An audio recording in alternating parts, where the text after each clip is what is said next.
antipsychotics, uh, atypical and typical, or overall, what I was saying it earlier, it's a treatment for psychosis or schizophrenia. So we will begin with today's presentation. Now, when we talk about antipsychotics, there is a whole array of medications available in the market in Pakistan and abroad. Some of the medications are not available in Pakistan, which are atypical antipsychotics, but most of them are. So it's divided into two classes, the typical antipsychotics and atypical antipsychotics. Typical antipsychotics include phenothiazines, for example, flufenazine, जो Modicate के नाम से is available in Pakistan. It's still available, but unfortunately, it's not widely used except in certain institutions. Chlorpromazine is again still available in the market by the name of Largectil or chlorpromazine, but mostly it is not used because of its side effect. Thioridazine was discontinued, which was called Malaril. I was watching one of the presentation by Dr. Kamran and Asghar, and he also mentioned about some of the medications when he was talking about the treatment of catatonia. So chlorpromazine was used for a very long time, both in injectable and oral form in Pakistan, but now it's practically obsolete. Some people still do write it. Butyrophenones, and among that droperidol and haloperidol. Haloperidol is available in the markets, it's still used. When I started practicing psychiatry, haloperidol was a new drug at that time, and it was very frequently prescribed to most of the patients. Surprisingly, the dosage of the haloperidol is reduced over the period of time significantly because of multiple side effects. Previously, we used to give haloperidol 5, 10, 15, 20, 40 and up to 50 milligrams per day.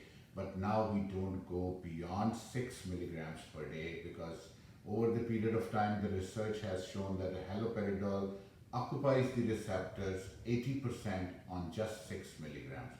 So we don't have to go beyond 6 milligrams. If the patient responds, he will respond on 6 milligrams. If he is not responding on 6 milligrams, only the side effects will come in, not the therapeutic effects. So it is not prescribed anymore in a higher dosages.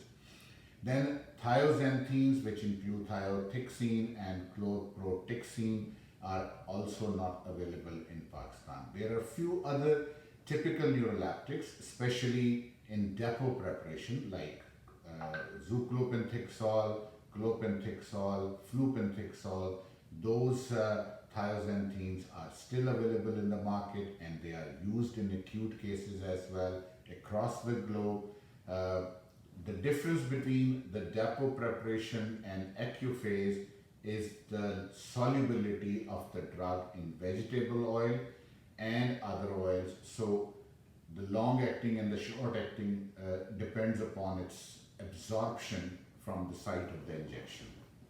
We will talk more about it. The atypical antipsychotics include the clozapine, the risperidone, sulpiride, loracidone, olanzapine, quetiapine. There are a few more names which I will come later in the presentation. So we will keep on talking about these drugs over the period of time. Okay, so right.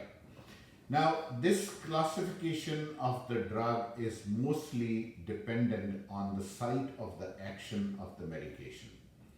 So the pyramidal tracts, the lateral corticospinal tract, the anterior corticospinal tract, extrapyramidal tracts like rubrospinal, reticulospinal, olivospinal, vestibulospinal tracts, they are all site of the actions of these drugs. Unfortunately, these drugs may cause the side effects acting on pyramidal or extrapyramidal tracts. Sensory and ascending afferent pathways like dorsal column medial lemniscus system, spinocerebellar tracts, anterolateral cerebellar tracts are all part of the process of effect of antipsychotic. The main target of efficacy depends on their occupancy of receptors at dopamine D1, 2, 3, 4, and 5. Now, these are the dopamine receptors. Serotonin includes 5-HT-A1, A2, 3, 6, and 7. Norepinephrine receptors occupancy by these antipsychotics is on norepinephrine 1 and 2. Muscarinic acetylcholine receptors includes 1 and 4. Histaminergic receptors includes H1 and H2. Dopamine, norepinephrine, serotonin transporters, and NMDA glutamate receptors. All of these receptor sites are the drug targets in treating psychosis or again schizophrenia. Some people respond to the drugs which affect more on dopamine. Some people respond to the drugs which have more occupancy on NMDA glutamate receptors. Some of the new drugs have good effects on these receptors. Now, as I was talking earlier, our target is not the receptor occupancy. Our target is receptor affinity. If there is a receptor occupancy, then the patient may get well from psychosis, but he won't enjoy his life cognitively, emotionally, and physically. So, if 80% of the receptor occupancy is achieved, the psychosis gets well. But unfortunately, the 80% receptor occupancy won't correct the cognitions, emotions, and reactivity physically. So, हमारा overall theme is not the receptor occupancy, our overall theme is receptor affinity. One of the questions asked sometimes in a group that what do we need to do? We have to go for receptor occupancy like super sensitivity of the receptors and treatment of psychosis or receptor affinity. So this is a typical example. Our target is to make sure that the receptor affinity is in such a way that the patient is happy, joyful, working, and emotionally comfortable. If we won't be able to achieve this, then we won't be able to achieve the target. The basic pharmacokinetics of all antipsychotic is like this, that is area under the curve. So when the drug is taken, it goes to a peak plasma level, it is absorbed from the intestine. Now from where most of the antipsychotics are absorbed, it is the first part of the small intestine, which is jejunum. So after it passes through the stomach into the duodenum and goes to the first part of the jejunum, that is the most important part of site of absorption of most of the antipsychotic. Some may vary, so some drugs are absorbed more from the duodenum or the ileum, but mostly drugs are absorbed from jejunum, first part of jejunum. And when they are absorbed, they are taken up and then they are attached to the plasma proteins. The drug goes into the liver, passes through the first pass metabolism in the liver. Some of the drug goes from the liver into the systemic circulation and goes to the target organs. Some of the drug goes back into enterohepatic circulation, where it is excreted back again in the intestine and then again taken up from the jejunum into the liver to have the second pass metabolism. Now, this cycle of absorption, going into the liver, getting metabolized into the system, getting back into the intestine, absorbed back again, and then going into the systemic circulation is a very complex mechanism. So whenever we are prescribing a drug to a patient, we should be able to understand that this drug in this specific patient, this much will be absorbed and go into the system right away and have the receptor occupancy. So अगर कोई patient मेरे पास आए और मुझे कहे कि ये आपने जो दवाई दी थी वो मैंने खाई और मैं तीसरे दिन ठीक हो गया, so this means कि उसकी absorption from the intestine going into the liver, getting metabolized and going into the receptor site is quick, and sometimes it's slow, but overall, whenever this whole process goes, the area under the curve, overall drug exposure and receptor sensitivity goes to the peak level, Cmax, which is called the concentration, which is the maximum, highest concentration of drug in the blood. It takes usually about 3 weeks. So sometimes the maximum concentration of the drugs is achieved early, sometimes it is achieved late, but considering the overall pharmacokinetics, the personal variations, the body physique, the way the intestine absorbs the food and the drug, and the way the liver metabolizes the drugs, it is all very different from individuals to individuals. But to understand the whole of the situation, Cmax is the highest concentration of the drug in the blood. Half-life, when this maximum concentration reduces to the half of the level, time at which drug has lost half its maximum concentration is the half-life. And C minimum is the lowest concentration of the drug in the blood. Now, if you just overall keep this picture in your mind, कि कोई भी दवाई जब आप खाएंगे और वो यहाँ से अंदर जाएगी, so it will passes through the esophagus, into the stomach, into the duodenum, first part of the jejunum, absorbed, goes into the liver, then some of it is metabolized, goes into the system, some of it goes into the enterohepatic circulation, some of it is just excreted out through the bowel, some of it is excreted out through the kidneys, and in blood, when its maximum concentration is achieved, it passes through the blood-brain barrier into the brain, occupies the receptors, and it starts its effect. Now, again, मैंने कहा कि इस सारे process में person to person is a variation, individual to individual is a variation, dependent on the body physique, dependent upon the daily lifestyles, dependent upon the food intake, dependent upon so many other factors.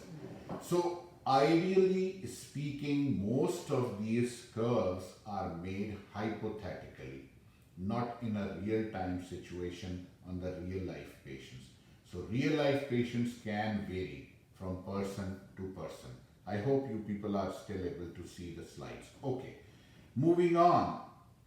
When we talk about this, why individual differences are there, why there's a difference in the effectiveness of the antipsychotic, why one person responds to one drug and not the other person to the same drug. These variations are very much variable on various situations. So I hope you are able to see this. Bioavailability of the drug is dependent on area under the curve after oral administration divided by area under the curve intravenous administration. So कोई भी दवाई जब orally कोई खाएगा उसका area of under the curve जो आएगा वो, और जो अगर हम उसी दवाई को intravenously दें वो, उनके comparison से हम bioavailability calculate करते हैं. लेकिन again, this is something hypothetical. Now, area under the curve, Tmax oral administration, is the concentration of the drug which is maximum, Cmax. Maximum safe concentration is called MSC. Therapeutic range is a therapeutic window between the maximum level of the drug in the blood and the minimum effective dose. अगर minimum effective concentration and maximum safe concentration is balanced, we will get the therapeutic response, and that is the therapeutic window. But if the drug goes beyond that level, which is the pink state, कि आप haloperidol को 10 milligram से शुरू करा देते हैं, may be उसकी area under the curve की maximum concentration, safe concentration is at 7 milligram or 6 milligram for that individual, but it goes up to 10, the side effects will appear. If the person maximum safe concentration for the individual is say 20 milligram for haloperidol and he is still at 10, then area under the curve is still low and the therapeutic window is wider.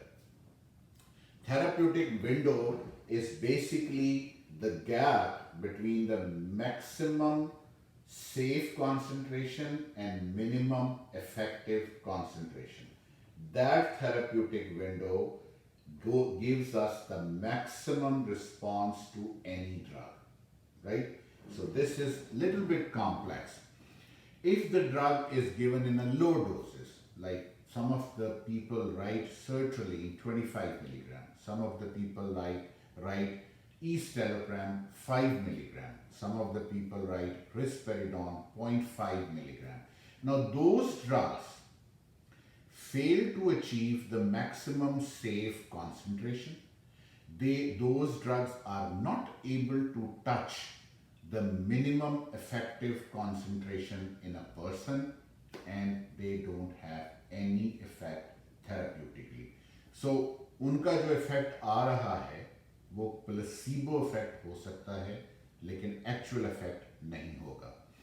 कोई भी दवाई जब blood में जाएगी, it will reach into the maximum concentration over a period of time, because these drugs, the antipsychotics I'm talking specifically, are highly fat soluble drugs. They are lipophilic agent, highly plasma bound. So plasma boundness, lipophilic capabilities, free ionic availability of the drug, maximum safe concentration, so many factors are affecting in actual response to a person to an antipsychotic. So some people do respond to the lower dosages, but majority, it is the window between the minimum effective concentration and maximum safe concentration which will be helpful in treating any patient over the period of time. To further explain it, distribution of the bioavailability. So when the blood concentration is achieved suddenly, again it goes up to the maximum dose, it comes down, the available therapeutic window is short, it goes away soon. It has to be sustained in the system for a longer period of time to reach up to the brain to have a therapeutic effect. So अगर किसी को आप एक्यूफेस का injection लगाते हैं क्लोपिक्सॉल का, so patient की bioavailability suddenly बढ़ती है, पीक कॉन्सेंट्रेशन पे जाती है और उसके लेवल्स ड्रॉप करते हैं. उससे जो थेराप्यूटिक विंडो में तो वो फॉल कर जाता है, लेकिन क्योंकि वो over the period of time sustain नहीं करता इन द सिस्टम, उसको सस्टेन करने के लिए आपको हर कुछ देर के बाद वो इंजेक्शन दोबारा देना पड़ेगा ताकि वो रिसेप्टर ऑक्यूपेंसी करे और साइकोसिस को एड्रेस करे.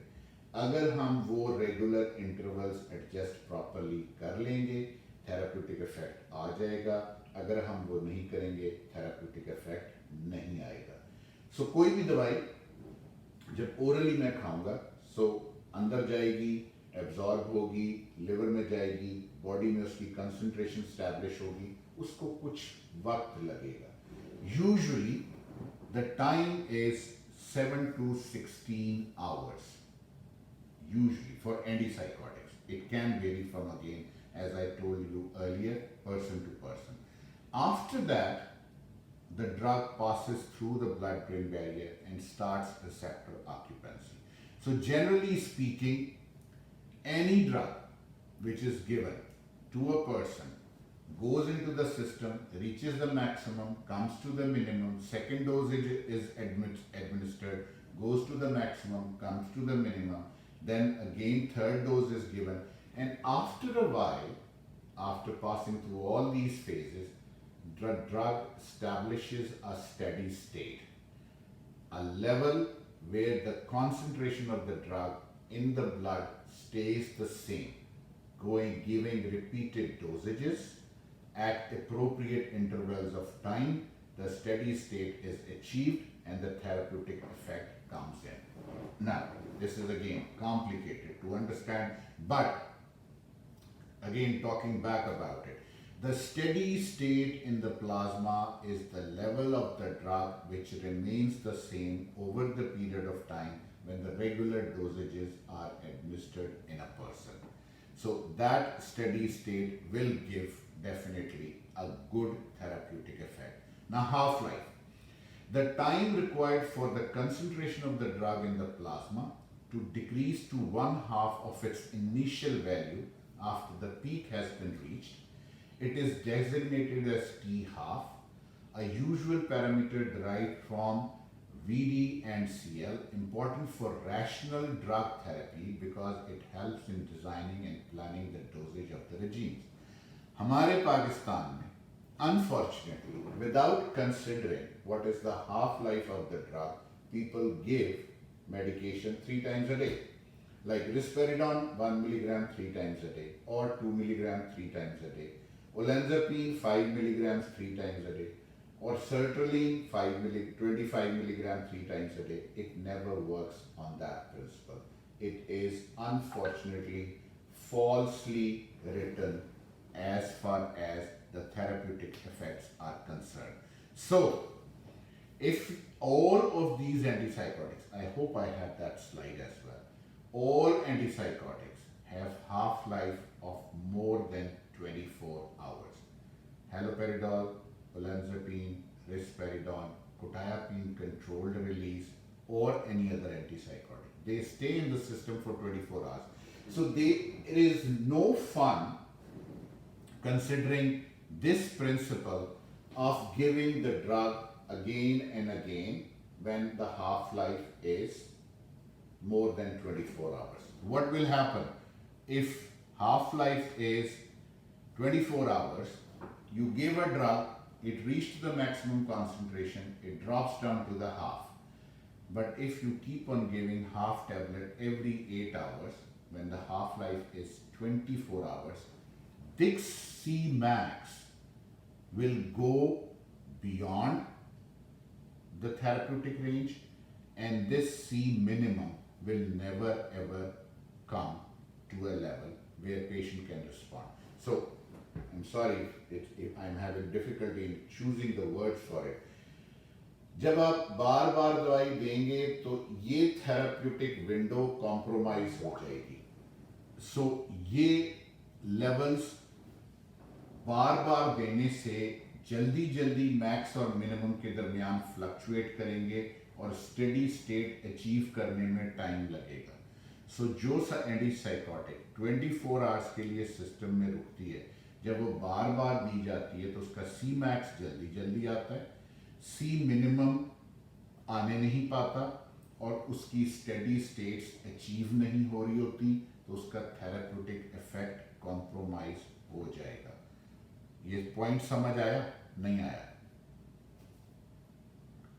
हमारे यहाँ बहुत सारे लोग दवाइयाँ 3 times a day TDS या BID पे रिकमेंड करते हैं, जो कि एंटीसाइकोटिक्स में actually is not useful. It is actually counterproductive rather than productive.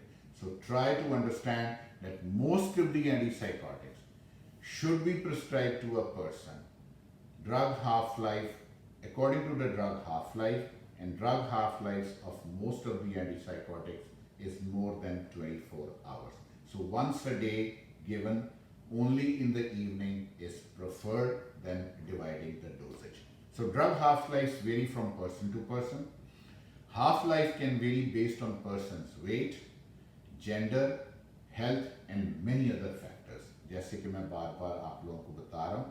So the duration of action of the drug from the peak effect till the time it goes into the brain, occupies the receptors and have its effect varies. But if you give it frequently, this system will be disturbed and maybe adverse effect will come sooner, and the therapeutic effects or the desired response is either not achieved or compromised.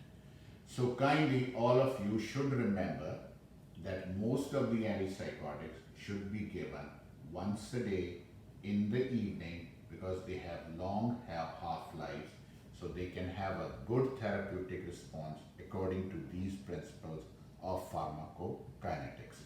Now talking about the half-lives, aripiprazole, if given to a person, stays in the system for more than 80 hours. So aripiprazole twice a day देने का कोई advantage नहीं. Just give once at a day, preferably morning or evening, whatever time suits you. Clozapine stays in the system for 16 hours. So sometimes we give to a person a morning dose and an evening dose. 3 times a day देने का कोई advantage नहीं. Placebo effect के लिए मे भी हम दे दें, therapeutic effect के लिए देने का फायदा नहीं है. फ्लूफेनाजीन डेपो फॉर्म में अवेलेबल है पाकिस्तान में, ओरल आता ही नहीं है, stage in the system for long time. Haloperidol stage in the system for more than 24 hours. So haloperidol की गोली आपको 3 टाइम्स या 2 टाइम्स देने की जरूरत नहीं है. Lurasidone half life of 30 hours. Olanzapine half-life of 36 hours. Perfenazine not available in Pakistan. Quetiapine IR intermittent release सादी गोली 10 घंटे स्टे करती है सिस्टम में, लेकिन क्योंकि हम ज़्यादातर XR preparation यूज करते हैं which is extended release, stays in the system for more than 36 to 48 hours. Risperidone stays in the system for more than 20 hours. And ziprasidone is given in a divided dosage of 3 times a day or 2 times a day. ज़्यादातर लोग ziprasidone को use भी नहीं करते, लेकिन that needs to be given in divided doses. So of all the antipsychotics, only ziprasidone is given in a divided dose. The rest of the drugs can be given once a day only in the evening, and that's it. It will have a very beneficial effect of achieving Cmax, remaining in therapeutic window and achieving the steady state without having the side effects. That is important parameter for prescribing antipsychotics. Now common antipsychotics, again I'm sorry कि ये slide थोड़ी सी disbalance है. I picked up this picture from somewhere, but so it was not appropriate. Anyway, first generation antipsychotics, again as you can see, chlorpromazine 35 hours, haloperidol 36 hours, aripiprazole 75 to 80 hours. Now the half-life can vary 4, 5, 10 hours time from books to books, but mostly it is around the same level, so you don't have to worry about it.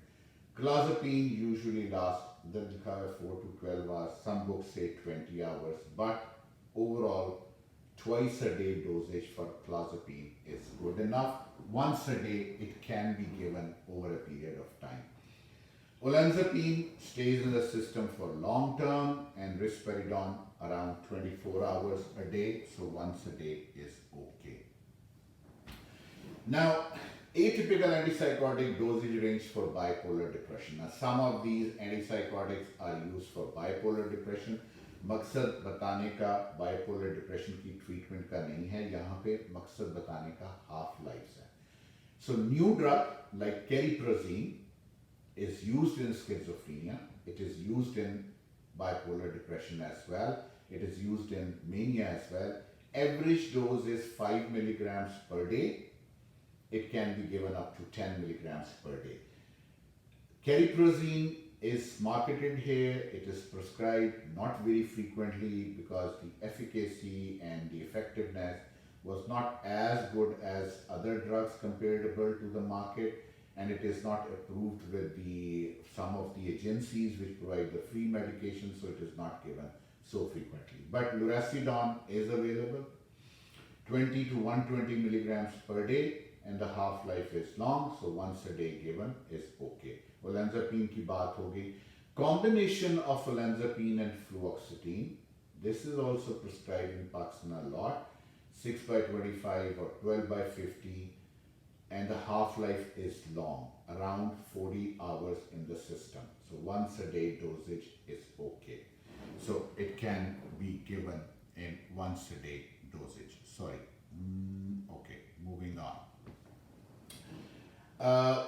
Half-life of benperidone. Now, this is an old drug, not available in Pakistan, so I won't be talking about it. I'll be talking about flupentixol. Oral bioavailability is 55%. Half-life for release from depot injection is about 17 days. So when you give an injection of flupentixol, don't expect the steady states to be achieved soon. The steady state will be achieved after 3 depot injections, which is if you are giving it on a monthly basis in about 3 months. So the misconcept that if I give the depot, the patient will be okay sooner is unfortunately not correct. The effect of the flupentixol injection comes after 3 injections because the steady state is achieved in approximately 2 to 3 weeks time, and after that the receptor occupancy takes further time. So if you are prescribing flupentixol depot to a person, at least 3 injections on 3 weekly interval will be able to give you the desired response. Not before that. You won't be able to take it before that. Perfenazine again is not available. So यहाँ पे basically इस slide को दिखाने का मकसद मेरा flupentixol की bioavailability का था. Indications for switching antipsychotic drugs in patients with schizophrenia. You start a drug, you give it for a certain period of time, you wait for the therapeutic response. The therapeutic response never comes in about say 3 months time, and then you have to change it. Now the reason why you want to change the drug. 1, poor treatment response, acute illness relapse despite good treatment adherence. Now, how would you know that this drug was given for a proper period of time, for a proper dosage? जब हम कहते हैं poor response to a drug, so एक बात को ज़हन में हमेशा बांध के रखें. Poor response never means कि आपने proper therapeutic dose नहीं दी और appropriate duration के लिए दवाई को try नहीं किया. जो पिछले pharmacokinetics के concepts मैं आपको बता रहा हूँ, उसके हिसाब से किसी भी दवाई को देना थेराप्यूटिक डोज की रेंज में देना जो सी मैक्स और सी मिनिमम के दरमियान हो, प्रॉपर ड्यूरेशन ऑफ टाइम के लिए देना जो कि कम से कम 3 से 6 हफ्ते का टाइम है, और ये बात को श्योर कर लेना कि उसकी कंप्लायंस ठीक थी, वो प्रॉपर डोजेज में गई और प्रॉपर टाइम के लिए गई. अगर ये 3 पैरामीटर्स पूरे होते हैं फिर भी पेशेंट ठीक नहीं होता तो फिर हम पुअर रिस्पॉन्स में जुमले में लेकर आएंगे, वरना नहीं. So poor response to the drug, एक दवाई पेशेंट को दी आपने, से रिस्पेरिडोन 2 milligrams per day, and it was given for 6 weeks and patient never responded, never means that he is non-responder to risperidone. You have to push up the dosage do the therapeutic range, which is 6 milligrams to 8 milligrams per day for at least 6 weeks time period, with ensuring the compliance. Only then, if the response to the psychosis was not achieved, you will say that this is not a good drug for this person. Now this is tricky. हम नुस्खे देखते हैं, रिस्पेरिडोन का trial दिया गया, लेकिन हम ये नहीं देखते कि रिस्पेरिडोन कितनी डोज में ट्राई की गई। ये तो दी ही 3 मिलीग्राम तक दी गई या 4 मिलीग्राम की एक गोली प्रिस्क्राइब की गई फॉर 3 महीने के लिए। It is not a basically therapeutic trial considering Cmax, C minimum, steady state, half life। 2 milligram सुबह दोपहर शाम रिस्पेरिडोन दी गई, 6 हफ्ते के लिए दी गई, 6 मिलीग्राम पर डे दी गई। क्या ट्रायल कंप्लीट हो गया? ना, you have to tell me, considering what I have told you, क्या ट्रायल कंप्लीट हो गया या नहीं हुआ? इफ यू थिंक कि ट्रायल कंप्लीट हो गया, fine, we can move ahead. If you think trial complete nahi hua, I think we should keep on discussing this topic again. Acute illness relapse despite good treatment adherence, persisting and impairing positive or negative symptoms, persisting and impairing mood symptoms or cognitive impairment, little to no improvement in psychosocial functioning। जो मैंने पहली तस्वीर दिखाई थी बंदे की बैठ के मुस्कुराते हुए, that is the target for the treatment. If we are not able to achieve that target, things are not appropriate. So we should focus on that. Relapse or clinical instability due to poor adherence in an otherwise treatment responsive patient. Patient ने कभी दवाई खाई, कभी नहीं खाई, घर वाले गोलियों को पीस कर किसी चीज में मिक्स करके पेशेंट को दे रहे हैं ताकि पेशेंट को दवाई जाती रहे। Now how do we know that crushing the tablet can have a good effect?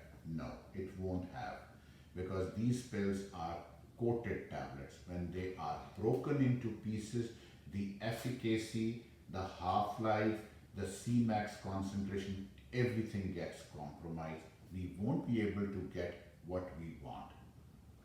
That's important as well.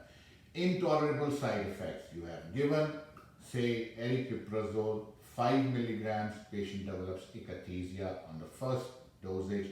You cannot keep giving the drug. इसमें दवाइयों के नामों में ब्रेक्सपिप्राजोल भी है, जो which is very commonly written these days here. Severe adverse effects leading to threatened or actual non-adherence, aggravation of general medical condition by an antipsychotic drugs। मोटापा था, ओलेंजापिन दे रहे थे और मोटापा हो गया, compromise, so you have to change the drug। Adverse effect burden clearly increase as a result of specific drug-drug interaction। Request of the patient or the caregivers। लोग कहते हैं जिससे नींद ज़्यादा आ रही है, इससे बेचैनी हो रही है, इससे घबराहट हो रही है, इससे ये ठीक नहीं हो रहा। So requesting, if the caregivers are requesting you to change the drug, you can change the drug, but first you have to try to convince them why you don't want to change it and what are the possibilities if you will change the drug. So, and reduce the cost of medication and simplifying the dosing schedule। Now giving drugs, एक गोली सुबह खाने से पहले, एक गोली खाने के बाद, एक गोली दोपहर को खाने से पहले, एक गोली खाने के बाद, एक गोली रात को खाने से पहले, एक गोली खाने के बाद, एक गोली सोने के बाद। You will make the things complicated. Patient will be confused, I will be confused, and of course, how to take the medication is a problem. Now, lurasidone is always prescribed with the meals because its bioavailability is dependent on specific concentration of the food, lipids in the food, which are needed for the lurasidone to be absorbed properly, go to the receptor sites and have its effect. If it is given in empty stomach, it won't have a good effect. So knowing each drug and knowing each drug's half-life, Cmax and C minimum, and also the steady state levels is important for a psychiatrist. If you don't know it, you can keep on giving the drug and the patient won't get well. If you want to make the patient get well, you should know these terms, you should know these situations, and you should know what is there which is making you feel that the drug is not effective. Absorption and the distribution. Most antipsychotic drugs are highly lipid soluble and protein bound, 92 to 99%. They tend to have large volumes of distribution, usually more than 7 liters per kilogram. These drugs generally have a much longer clinical duration of action than would be estimated from their plasma half-lives, despite seeing that the plasma half-life of quetiapine IR is say 12 hours or 8 hours, it can stay in the system for 24 hours. कल एक गोली खिलाई थी, आज तक सोए हुए, so it can vary. This is again, these are not my quotings, this is Kedson, the drug of pharmacology की जो किताब है. So make sure that you know these terms. Okay, so that's it for today.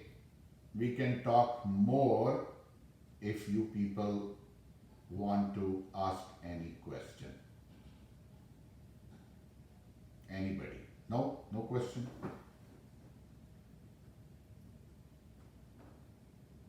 सब समझ आ गई या कुछ समझ नहीं आई? Anybody? चैट बॉक्स में ही लिख दो. हाँ.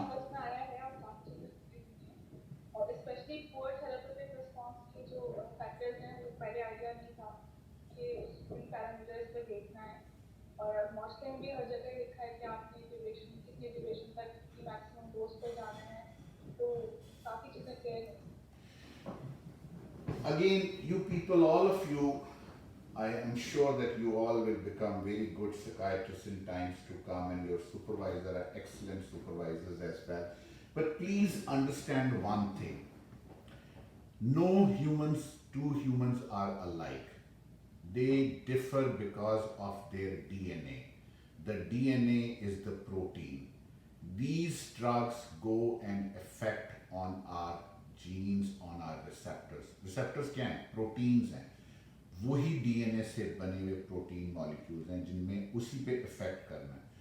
Individual variations are there. You have to make sure that what therapeutically is required should be achieved. So if a person is taking, say, risperidone 4 milligrams per day and he is not responding, I will definitely try to see the factors otherwise. किस time पे दवाई खाते हैं, किस चीज़ के साथ खाते हैं, खाली पेट खाते हैं या खाने के साथ खाते हैं, दवाई सुबह दे दी जाती है, दिन भर सुस्त रहते हैं, रात को अलर्ट होके बैठ जाते हैं, बॉडी वेट कितना है, BMI कितना है, लिपिड प्रोफाइल कैसा है, टेस्ट करा के, डायबिटीज़ तो नहीं है, मेडिकल कोमॉर्बिडिटीज़ तो नहीं है. So there is not only one factor which can lead to the outcome. There are multiple factors. And if you consider these factors, you will not say that the trial of risperidone was unsuccessful without considering these things. If you will consider these things and even then the patient hasn't responded, follow the prescribing guidelines, jump to the next one. But prescribing guidelines में ये तो mention है कि ये therapeutic dose है, इतनी duration के लिए देनी है और फिर ट्रीटमेंट ट्रायल फेलियर है. लेकिन उसमें बहुत सारी और चीज़ें मेंशन नहीं है. लाइक बॉडी मास इंडेक्स का जिक्र शायद पूरी तरह नहीं एक्सप्लेन, स्टेडी स्टेट का जिक्र पूरी तरह एक्सप्लेन नहीं किया हुआ, हाफ लाइफ का कॉन्सेप्ट पूरी तरह एक्सप्लेन नहीं किए गए. So please try to understand them, apply them to your patients and then see the outcome rather than just saying that the treatment trial was a failure. Right? Sorry, go ahead. Anybody was saying anything? Okay. ये तकरीबन अभी अस्सलामुअलैकुम sir. वालेकुम अस्सलाम. 14 slides अभी और पड़ी हैं, सो हम इस पे मजीद बात करेंगे नेक्स्ट टाइम. जी डॉक्टर साहब, क्या हाल है कामरान? अल्लाह का शुक्र है सर. ठाक, एक्सीलेंट सर, बहुत ही अच्छा, बहुत पसंद आया. मैंने बहुत कुछ नया सीखा आज के लेक्चर से. मैं थोड़ी सी और मजीद चीज़ें ऐड करना चाहूँगा. एक तो ये कि रीनल, जिस तरह आपने बहुत सारे फैक्टर्स बताए हैं, so some even more, renal clearance, hepatic clearance, smoking specially clozapine के साथ, कि जो स्मोकर्स हैं उनमें क्लोज़ापीन की ज़रा ज़्यादा डोज चाहिए होती है, and that does not relate to the e cigarette because it's nicotine की वजह से नहीं बल्कि टोबैको की वजह से है, और एज अनदर इसमें फैक्टर है। दूसरा सर, मैं जो ट्रेनिंग्स को लिथियम के बारे में बताना चाहूँगा कि और in any case electronic GFR, sorry estimated GFR, eGFR, वो जरूर रिकॉर्ड करवा लिया करें। I think Lahore, Chughtai Lahore lab, they do it. तो हर लेबोरेटरी नहीं करती, लेकिन ये क्या सिर्फ यूरिया क्रिएटिनिन पे हमें रिलाई नहीं करना चाहिए, बल्कि ईजीएफआर को भी करवाना चाहिए। वो अब कॉन्सेप्ट थोड़ा सा चेंज होके, पहले हम सिर्फ यूरिया क्रिएटिनिन करवा के रीनल क्लियरेंस कर लेते थे, ये RFTs, the renal function tests are okay, but now they say that EGFR is more reliable in determining the renal clearance and renal functionality rather than just urea and creatinine. So जो doctor Kamran कह रहे हैं, चीज़ें change होती हैं वक्त के साथ। हम कितने मरीजों का ब्लड टेस्ट करवाते हैं before starting N antipsychotic? Unfortunately Pakistan में मेजॉरिटी ऑफ द टाइम हमारे इवन साथी कोलीग्स भी दवाई शुरू करा देते हैं, टेस्ट नहीं करवाते। पेशेंट जब हमारे पास आता है तो मुझसे पहली चीज पूछते हैं बिल्कुल टेस्ट करवाया, और पता चलता है जी 6 साल से दवाइयाँ खा रहे हैं, कभी कोई टेस्ट नहीं करवाया, which is unfortunate. Make sure that the baseline investigations are the key parameters. So जैसे कामरान ने कहा, renal clearance, hepatic compromised situations, diabetes, hyperlipidemia, any cardiac problem, all of these antipsychotics, most of them they prolong the QTC interval, most of them, not one but most of them. So we have to be careful. हम दवाई देते चले जा रहे हैं, therapeutic range में उसको लाते चले जा रहे हैं, उधर से पता चला कि कोई कार्डियक इवेंट हो गया। Antipsychotic can lead to sudden cardiac deaths. So ये बातें मैं अभी मजीद करूंगा इन दवाइयों से रिलेटेड, जो कामरान ने बात की, दिस इज इम्पोर्टेंट। सो हम इसको भी टच करेंगे, बट प्लीज कंसिडर करें कि वो पेशेंट जिसको आप एंटीसाइकोटिक दे रहे हैं वो सिर्फ साइकोटिक नहीं है, वो इंसान है। And you have to treat a human being, not the psychosis, right? So be careful about these things as well. Any other question or comment? नहीं, सब समझ आ गया? Okay. Thank you very much for listening to me, and I hope I will be able to have some more time next week. So I will take the class next week, and we will try to finish this antipsychotic topic. It is still so many other parameters left. I will try to cover them as many as possible, but still hope if I miss something, you just let me know. Thank you very much everyone for attending. See you next Friday. Allah Hafiz.